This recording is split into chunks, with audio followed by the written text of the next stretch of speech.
Herkese selam. YouTube kanalıma hoş geldiniz. Bugün sizlere yapımı oldukça pratik, kat kat, puf puf kabaran nefis bir kruvasan tarifi vereceğim. Her zaman olduğu gibi detaylı malzeme listemize açıklama kısmından ulaşabilirsiniz. Hemen başlayalım. Öncelikle 1 su bardağı ılık sütü ve 1 su bardağı ılık suyu uygun bir kabın içerisine alıp üzerine 1 dolu yemek kaşığı yani ortalama 10 gram kadar instant maya ve 2 dolu yemek kaşığı kadar toz şeker ekleyip güzelce karıştırıp mayamızı aktive olması için 5 dakika kadar dinlendirelim. Eğer kruvasanı bir tık daha tatlı severseniz şeker miktarını 2 yemek kaşığı kadar daha arttırabilirsiniz. Bu tatlılık oranıyla yani 2 yemek kaşığı kadar şekerle hafif böyle şirin bir tat olacaktır. Ama 4 yemek kaşığına çıkartırsanız tatlı bir kruvasan elde edersiniz. Ve gördüğünüz gibi çok güzel bir şekilde mayamız aktive oldu. Şimdi uygun bir yoğurma kabı alıp içerisine 5 su bardağı kadar un ekleyip daha sonra üzerine de 1 yemek kaşığı kadar tuz ilavesi yapıp tuz ve unu şöyle güzelce karıştıralım ve üzerine aktive olmuş mayalı karışımdan ekleyerek hamurumuzu yoğurmaya başlayalım. Bir taraftan sıvı karışımı ekleyip diğer taraftan ise spatula ile hamurumuzu karıştırılmayacak kıvama gelinceye kadar karıştıralım. Daha sonra üzerine 1 dolu yemek kaşığı kadar oda ısısında bekletilmiş yani yumuşamış tereyağı ekleyip hamurumuzu elimizle yoğurmaya başlayalım. Hamurumuz ne çok sert ne de çok fazla yumuşak olmamalı. Kulak memesi kıvamında ele yapışmayan bir hamur elde etmeliyiz. Ortalama 5-6 dakika kadar yoğurduktan sonra hamurumuz artık hazır oldu. Şimdi üzerine bir poşet, streç veya şöyle bir kapakla neyle isterseniz onunla bir güzel kapatalım ve en az 1 saat kadar mayalanmasını bekleyelim. Ortam ısısına göre hamurunuzun mayalanma süresi değişebilmektedir. Hava çok sıcak olduğu için benim hamurum ortalama 45 dakika içerisinde mayalandı. Şimdi hemen mayası gelmiş hamuru tezgahın üzerine alıp elimle şöyle havasını yavaşça alıyorum. Çok fazla yoğurup hamuru sertleştirmenize hiç gerek yok. Şöyle hafiften havasını almanız yeterli olacaktır. Ve hazır olan hamurumuzu bir hamur kartı yardımıyla veya elimizle 8 eşit parçaya bölelim.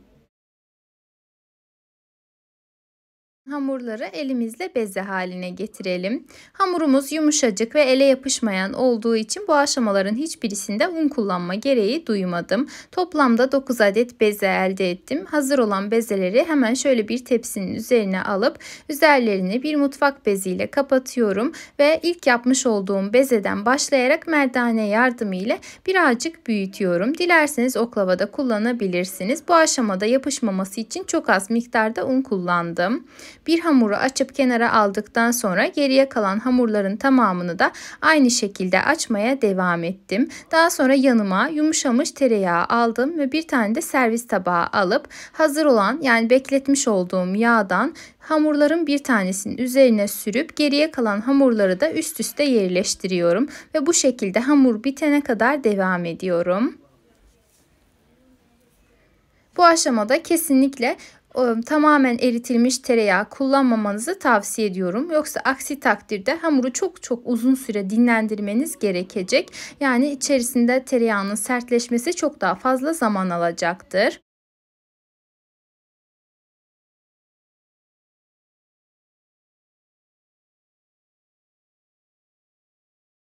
Bu arada eğer videomu buraya kadar izlediyseniz, beni her nerelerden takip ediyorsanız eğer bulunduğunuz ili, ilçeyi veya ülkeyi yorum kısmında belirtirseniz çok sevinirim. Hamurlarımızın tamamı hazır olduktan sonra üzerlerini bir poşetle güzelce kapatıp en az 2-3 saat kadar buzdolabında dinlenmeye alıyorum. Ben sadece yarım saat kadar derin dondurucuda dinlendirdim. Daha fazla dinlendirirseniz dediğim gibi 2-3 saat dinlendirmiş olursanız hamurunuz çok daha güzel olacak. Daha sonra hemen hamuru aldım. Öncelikle elimle birazcık genişletip daha sonra tezgahımızın üzerine ters çeviriyorum. Önce tekrardan şöyle hamuru elimizle bir güzel genişletip daha sonra merdane ile büyütelim. Hava çok çok sıcak olduğu için yağlı bir hamurla çalışmak gerçekten çok zor oldu. Aşırı sıcak, hatta 30 derecenin üstünde, belki 38 derece bir sıcak vardı. Bu aşamada çok çok zorlandım ama dediğim gibi hava soğuk olursa ve de hamuru çok çok iyi dondurursanız eğer çalışması da bir o kadar kolay olacaktır. Biraz büyüttükten sonra şöyle elimle de biraz genişlettim. Daha sonra hamuru bu şekilde önce içe doğru katladım. Daha sonra diğer tarafını da onun üzerine katlıyorum. Birinci katlama işlemimiz tamamlandıktan sonra hamurumuzu ikinci kez aynı şekilde katlayıp elimizle birazcık genişletelim ve hazır olan hamuru tepsimizin içerisine alıp üzerini bir poşet veya streçle hava almayacak şekilde güzelce kapatalım ve yine en az 2 saat kadar buzdolabında dinlendirelim. Ben bu aşamada yine sadece 30 dakika kadar derin dondurucuda dinlendirdim. Zamanım olmadığı için bu şekilde yaptım ama dediğim gibi sizler ne kadar uzun süre dinlendirirseniz hamurun da bir o kadar güzel olur. Yani içerisindeki tereyağı ne kadar güzel donarsa daha iyi, daha güzel, daha kat kat bir hamur elde etmiş olursunuz. Ve hemen hamurumuzu merdane ile genişletmeye başlayalım. Her tarafının eşit olmasına ise dikkat edelim. Hamuru açabildiğimiz kadar açtıktan sonra şöyle ters çevirelim ki güzel olan kısmı hamurun dışında kalsın. Daha sonra ise bu şekilde üçgenlere keselim. Dilediğiniz boyutlarda kesebilirsiniz. Bir tık daha küçük yaparsanız daha minnak kruvasanlar elde etmiş olursunuz. Ben birazcık büyük kesmişim.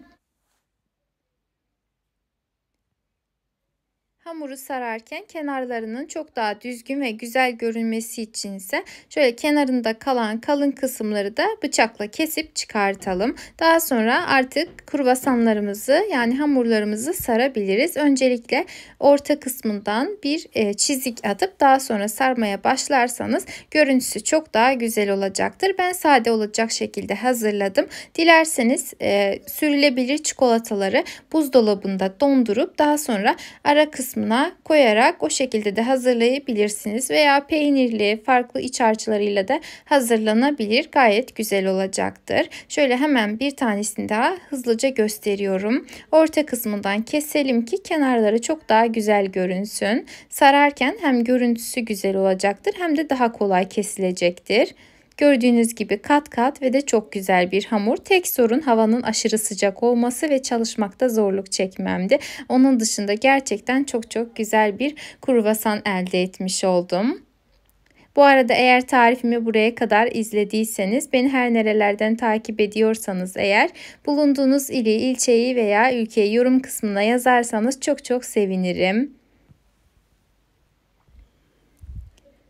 Hemen hazırlayıp yağlı fırın kağıdı serilmiş fırın tepsisine dizdim ve ortalama 10 dakika kadar da bu şekilde dinlendirdim. Gördüğünüz gibi dev gibi kabardılar. Çok çok güzel oldular. Şimdi üzerlerine yumurta sarısı ve 1 yemek kaşığı kadar yağ karıştırıp güzelce sürüyorum. Dilerseniz sütle karıştırıp o şekilde de sürebilirsiniz. Çok daha yumuşak bir hamur elde etmiş olursunuz. Daha üstünün kıtır olmasını isterseniz yumurta sarılarını yağ ile karıştırmanızı, daha yumuşak olmasını isterseniz ise sütle karıştırmanızı tavsiye ediyorum. Her taraflarına güzelce sürüp bu şekilde kruvasanlarımızı yani hamurlarımızı hazırladıktan sonra önceden ısıtılmış 180 derece fırında pişmeye gönderelim. Ortalama pişme süresi 30-35 dakikadır ve fırından çıktılar. Tamamen soğuduktan sonra artık servise hazırlar. Sıcakken çok fazla dokunmayın ki içleri hamur kalmasın. Şöyle gördüğünüz gibi kat kat ve de çok çok güzel oldular.